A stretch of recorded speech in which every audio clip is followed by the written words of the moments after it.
Merci de faire confiance au JT21 pour vous informer, mesdames, messieurs. Bonsoir. L'archevêque de Kinshasa, Monseigneur Mosengo, a rencontré ce mercredi 13 janvier 2010 les parents d'élèves des écoles conventionnées catholiques regroupées en une ASBL appelée Association des parents d'élèves des écoles conventionnées catholiques, APEC en sigle. C'était à l'église Saint-Joseph de Matongé dans la commune de Kalamou. Le pourquoi dans cet élément de reportage que nous propose à démarquer les suivants.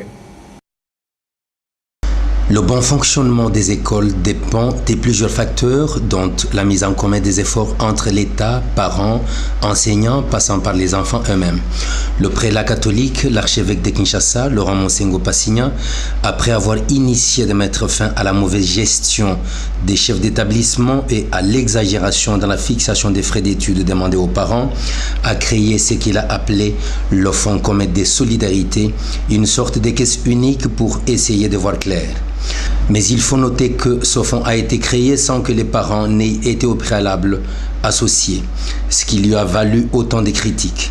Saisi de la réaction de tous les acteurs de l'éducation, le prélat décide enfin de les entendre, d'où le pourquoi de cette rencontre ce mercredi 13 janvier 2010 à l'église Saint-Joseph de Matongé dans la commune de Kalamou.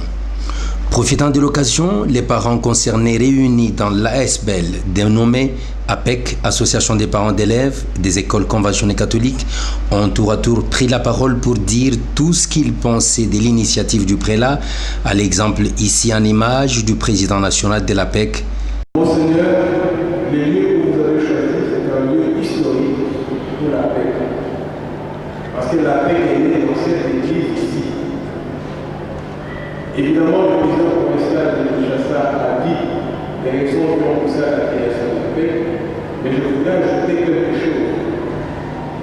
L'APEC est née à la suite des conflits entre le chef d'établissement et les enseignants, qui aboutissaient parfois par le bagarre, l'intervention de la police pour amener soit le préfet ou l'enseignant en prison.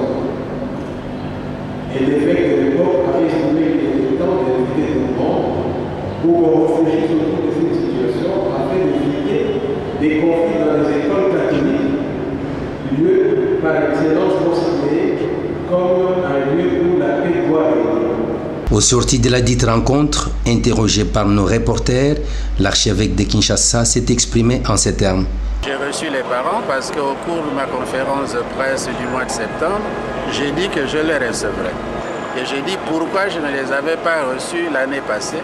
Tout simplement parce que je les avais consultés lors de la création du fonds. Ils ont soutenu le fonds, ils ont dit qu'ils étaient d'accord avec moi. Mais pendant que j'étais au synode, ils ont affirmé le contraire et c'est pour ça que je ne l'avais pas reçu. J'ai dit mais je les recevrai puisqu'on est en famille et je les reçois aujourd'hui. Je l'ai consulté avant de publier la décision. Je l'ai consulté en juin 2008 et ils étaient là avec les syndicats. Lors de son discours sur l'état de la nation du 7 décembre dernier, le président congolais Joseph Kabila Kabange a annoncé l'instauration de la taxe sur la valeur ajoutée TVA en sigle d'ici au mois de juin prochain. Alors, qu'est-ce que la TVA? Denis Kabiona Kaseke, juriste, fiscaliste et inspecteur des impôts en France, en séjour de recherche scientifique dans le pays, pour sa thèse en rapport toujours avec la TVA, nous l'explique. C'est un propos recueilli par Gaspard Kiazila. La taxe sur la valeur ajoutée a été inventée par M. Maurice Lauré, qui était directeur général adjoint des impôts en 1954, donc le 10 avril 1954. Et 2 ans après, le monsieur il a été nommé ministre des Finances. Bon, alors, pour vous dire que la taxe sur la valeur ajoutée représente 50% des recettes de l'État en France, soit 161 milliards d'euros au titre de l'année 2008 qui vient de passer. Voyez. Bon, alors ça représente quoi la taxe sur la valeur ajoutée? Pourquoi on l'appelle taxe sur la valeur ajoutée? Qui est taxe bien sûr, mais néanmoins un impôt. On l'appelle taxe pourquoi? Parce que ce sont des prélèvements pécuniaires en contrepartie d'un service que l'État met à la disposition de l'économie. parce que l'État utilise la TVA pour réguler l'économie. Tout récemment, il n'y a pas longtemps, le gouvernement de Sarkozy a baissé la TVA de 19,6 à 5,5 dans l'hôtellerie, juste pour booster l'économie de l'hôtellerie, pour que l'hôtellerie puisse embaucher du personnel. Vous voyez? Alors, pourquoi on appelle valeur ajoutée? Alors, je donne un exemple. Un producteur d'une société, disons, agricole, produit un sac de blé à 100 francs. Et il est parti de zéro, et puis il a eu la valeur de 100 francs. Et supposons qu'on mette un taux de 20%, parce qu'ici chez nous au Congo, le taux sera de 16%, on va en parler tout à l'heure. Et donc 100 francs plus 20% de 100 francs, ça fait 20 francs. Donc, ce producteur va vendre à un détaillant son sac à 120 francs. Qu'est-ce que le détaillant va faire? Il va prendre 100 francs, il va mettre dans sa caisse personnelle et dedans de la société, et les 20 francs, il va les amener à l'État. Donc, il est parti de 0 à 100 francs. Donc, les 100 francs, ça fait la valeur ajoutée à partir de 0. Le détaillant, de son côté, lui aussi, qu'est-ce qu'il va faire? Il a acheté à 100 francs hors taxe, parce qu'on parle du prix hors taxe. Lui, là, il a décaissé 120 francs, mais quand il va créer sa marge, il va utiliser le prix hors taxe. Donc, il va faire, par exemple, il va vendre son sac à 150 francs, donc il va rajouter une marge de 50 francs. Donc, il va vendre 150 multiplié par 20%, donc il y a la TVA aussi à son niveau, ça fait 30 francs. 150 fois 20%, ça fait 30 francs. Direction l'église kimbanguiste pour vous informer que ce mardi 12 janvier 2010, l'ambassadeur de France en République démocratique du Congo, Pierre Jacquemot, a effectué une visite de courtoisie au chef spirituel représentant légal de cette église, son éminence, comme on l'appelle, Simon Kimbangu Kiangani. C'était au centre d'accueil kimbanguiste de Kasavubu. L'ambassadeur français, à travers cet élément, explique l'essence de la dite visite. C'était une visite de courtoisie. Lorsqu'on est ambassadeur accrédité en République démocratique du Congo, on se doit de faire cette visite de courtoisie auprès du chef spirituel d'une des plus grandes communautés religieuses du pays. Communauté qui a montré depuis sa naissance dans les années 20 un grand courage dans l'adversité et qui aujourd'hui témoigne d'un grand esprit de solidarité parmi ses membres, mais également au profit de toute la communauté congolaise. Donc c'était de ma part un devoir d'avoir ce premier contact. Je suis venu pour l'essentiel m'informer des activités de la communauté kimbanguiste et j'ai eu l'occasion d'avoir un certain nombre de précisions sur son histoire, sur la généalogie des chefs spirituels. Et de l'église aussi, mais j'avais évidemment lu le livre sur le kimbanguisme, le livre vert sur le kimbanguisme avant de venir. Il n'empêche qu'il est toujours important de connaître de vive voix cette histoire et de comprendre quelle est la démarche qui est poursuivie par cette communauté et l'effort qu'elle fait en faveur de la santé, de l'éducation, de ses activités sociales à côté de ses activités spirituelles. Nous ouvrons un autre chapitre, les Babunda, ressortissants de la province de Bandundu, appartenant au groupement Mpukula, regroupés dans une mutuelle appelée Eyor, signifiant famille en leur dialecte, se sont réunis le 2 janvier dernier pour un échange de vœux entre membres, et ce, en marge de cette nouvelle année qui vient de débuter. Témoin de l'événement pour le compte du JT21 à cette cérémonie, a démarqué les. Le développement du peuple congolais dépend aussi des Congolais eux-mêmes. C'est l'autoprise en charge. Les Babunda, ressortissants de la province de Bandundu, district du Kwilu, territoire d'Idiofa, groupement des Punkulu, l'ont compris.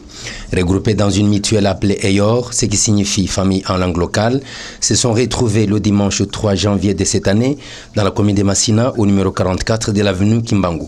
Motif, échange des vœux et évaluation de leurs activités.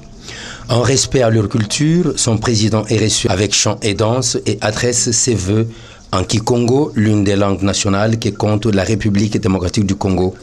Qu'est-ce que c'est Angola? Samu na beto. Beto kutana bubiye. Yokele occasion ya nene. Samu na beto kumona bampanya kaka mingi. Eke mangaka bongo ka bubiye. C'est pourquoi je vais rappeler que il y a quelqu'un qui Samu beto na kesi ya mbote. Et il y a une association, il y a Bana, il y a Bongol. Il y a un objectif de l'entraide sociale pour Sabana, pour s'informer, et en même temps pour pour développer, d'abord, et pour développer, puis voilà la bête. Pour un développement harmonieux, il faut être en bonne santé mentale, culturelle, etc. La mutuelle Eyor rappelle à ses membres des proverbes et énigmes, comme en témoigne son membre chargé des cultures. Ce groupe attend de moi beaucoup de choses. Il y a beaucoup de membres qui sont nés ici, à Kinshasa, et qui ignorent complètement la culture Mboun. Alors, je sais devoir là de les renseigner des proverbes, des devinettes et l'historique même du peuple Mboun d'Idiofa. Et nous restons encore au sujet de cette mutuelle pour en savoir plus sur son fonctionnement, sa création et avoir une idée du comment il s'organise. On retrouve encore une fois Adémar Kélé pour plus de détails. Existant depuis plusieurs années maintenant, la mutuelle Eyor compte dans sa structure un président et son adjoint qui, à l'occasion de la cérémonie d'échange de vœux de Nouvel An, ont tenu à expliquer les biens qu'ils pensent de leur groupement. C'est une joie énorme pour moi de retrouver les gars de mon village et les amis de ceux-là aussi. Vous savez que nous sommes une mutuelle. Une mutuelle, c'est pour que les gens se retrouvent et s'organisent pour avoir des ambitions d'amélioration du bien-être de notre village, de nos frères. C'est une journée de réjouissance. Nous avons passé toute une année, et même, je dirais même plusieurs années ensemble. Et au bout de cette année, il est tout à fait indiqué que nous puissions quand même nous réjouir, nous échanger de vœux pour cette nouvelle année, faire le bilan de ce que nous avons fait pendant l'année dernière et tracer les perspectives pour l'avenir de notre groupe. Pour ne pas fonctionner dans l'illégalité vis-à-vis de la loi en la matière, le conseiller juridique de la mutuelle précise. Nous sommes en reconstruction de notre aspect. Nous avons déjà obtenu les papiers qui nous autorisent de fonctionner provisoirement au niveau de l'état de vie. Étant conseiller juridique de l'aspect, je crois que j'ai milité pour qu'il y ait toutes les formalités juridiques et usuelles pour se faire. Pour le moment, nous sommes en train de nous mobiliser pour qu'il y ait assez de membres qui participent, qui soient actifs dans des réunions de l'Assemblée générale que du comité directeur.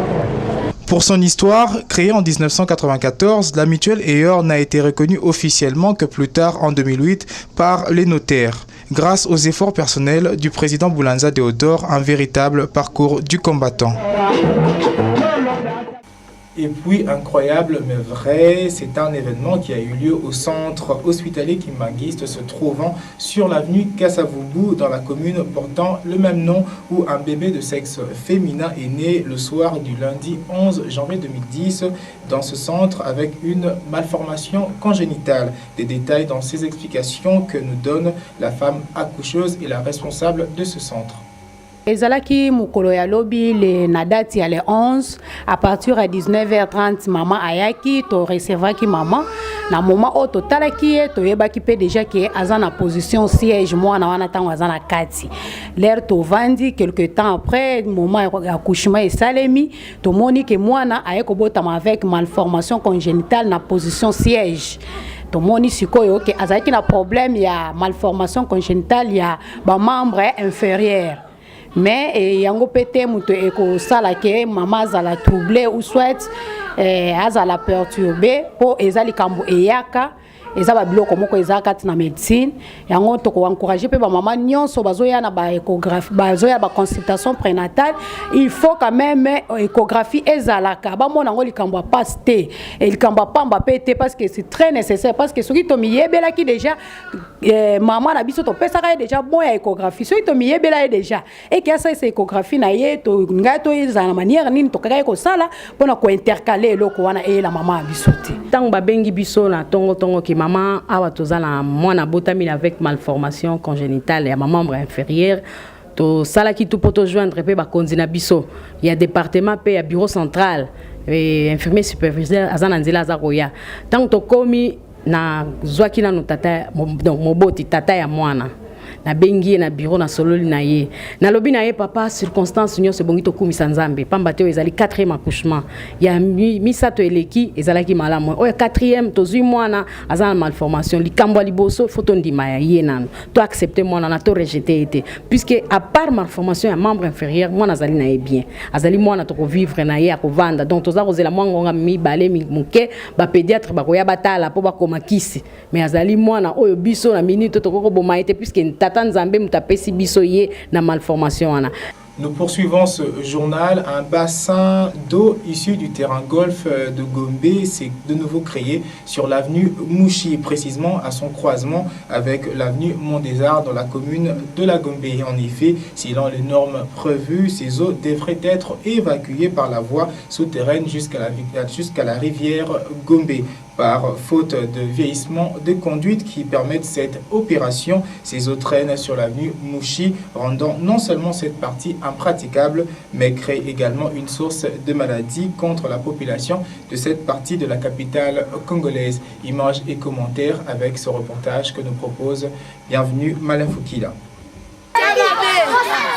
C'est depuis Belle Lurette que les eaux ordurières du terrain golf créent un désarroi au centre des avenues Mouchi, Attente, Mont des Arts et Boyata. Nous sommes là dans la commune de Lingwala. Malgré les passages remarqués de plusieurs entreprises spécialisées, aucune solution durable n'est toujours prise pour mettre les habitants de ce quartier hors du danger. Notons qu'au fond de ce bassin d'eau se trouvent des conduites d'eau potable trouées qui peuvent amener des maladies une fois en contact avec ces eaux usées dans cette partie. Autre chose, ce lieu est même devenu un centre de jeu pour les enfants des alentours et constitue également un danger à cause des câbles électriques qui s'y trouvent. Chose qui ne laisse pas indifférente la population.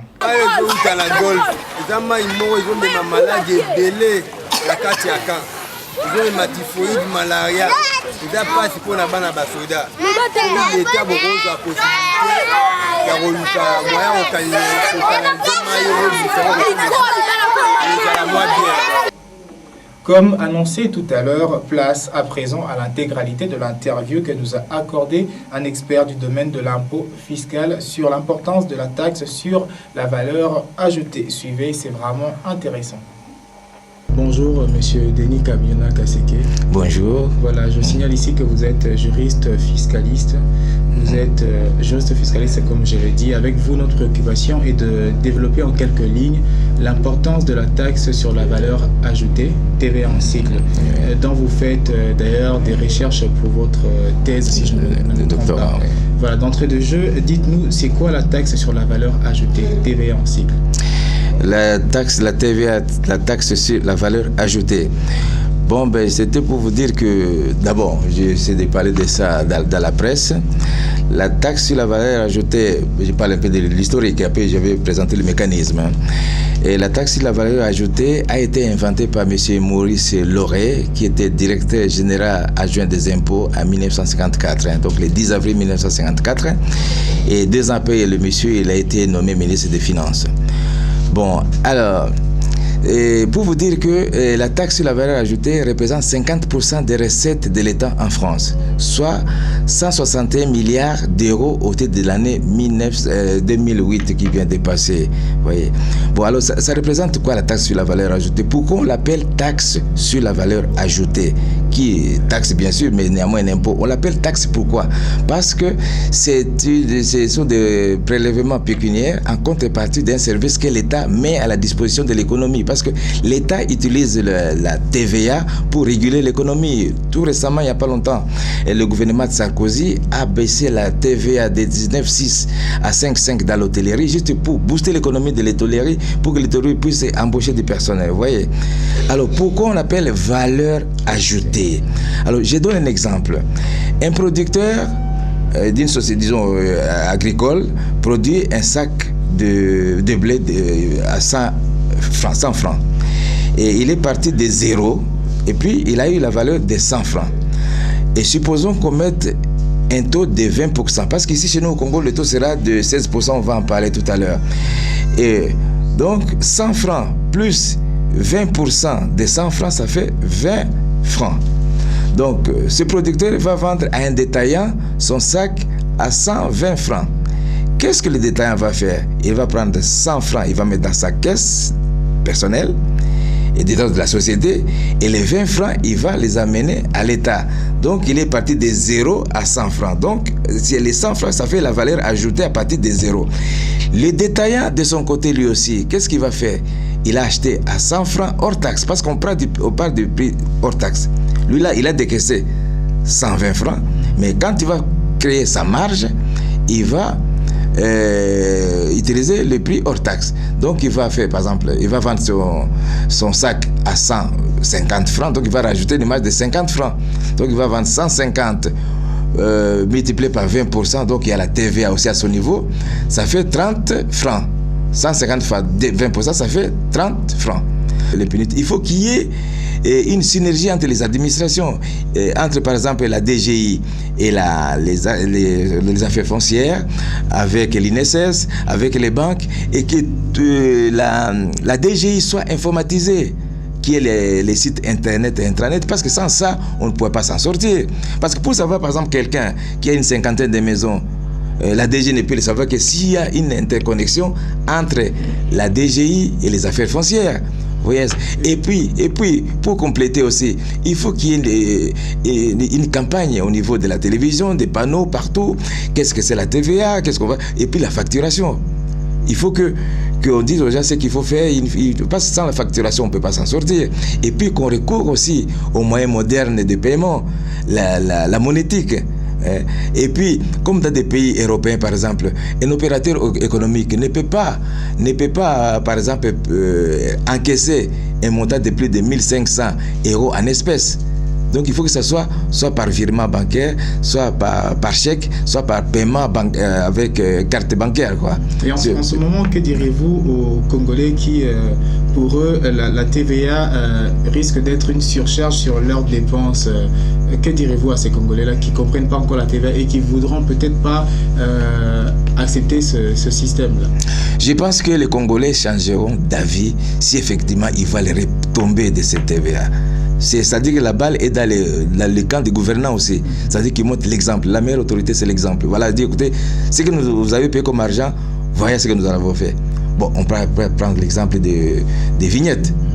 On a harcelé les gens pour qu'ils paient les vignettes, mais qui disent, voilà, les vignettes que nous avons récoltées, voilà ce que nous avons fait. Nous avons construit les petites routes secondaires. Vous voyez, par exemple, ici à Kinshasa, il y a des bouchons. Pourquoi? C'est parce que les petites routes secondaires ne sont pas macadamisées. Un petit exemple banal, l'avenue Gambela. Si elle était macadamisée, les autres petites routes là, si elles étaient macadamisées, il n'y aurait pas de bouchons dans les grandes artères. Vous voyez? Et c'est l'argent de l'impôt qui doit servir à ça. C'est-à-dire que si, par l'exemple, on disait aux Congolais, voilà, l'argent que vous avez payé, voilà ce que vous en avez fait, je pense que les Congolais vont oublier. Et puis, j'insiste, étant donné qu'actuellement, souvent, les fonctionnaires ont des retards de paiement de salaire. Le paiement de salaire, ça vient de quoi? C'est de l'impôt. Voilà, mesdames, messieurs, c'est la fin de cette session d'information sur votre télévision dont le responsable était Ademar Kélé, à la prise de vue Dani Kisolo Kélé, assisté par Sylvain Seya. Bonne suite de programme sur votre télévision. Au revoir.